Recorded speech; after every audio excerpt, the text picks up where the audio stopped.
நாம் இப்போ அத்தனை பேருக்கும் வெறுப்படைஞ்ச அத்தனை பேருக்கும் ஒரு சவால் விடுறோம். நீங்களும் நடத்துங்க, நடத்தி காட்டுங்க பார்ப்போம்.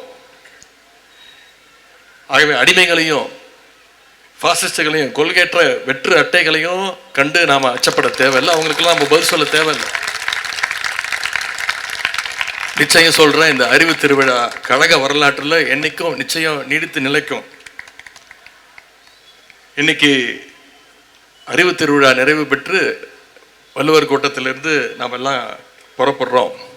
ஏதோ இளைஞரணி அமைப்பாளர்கள் சகோதரர்லாம் பார்க்கும்பொழுது ஏதோ காலேஜ் ஃபேர்வெல் டே முடிச்சுட்டு நண்பர்களை விட்டு கிளம்புற மாதிரி உங்களுடைய முகத்தில் ஒரு சோகம் தெரியுது. சோகமாக மகிழ்ச்சியான்னு போக போக தெரியும்.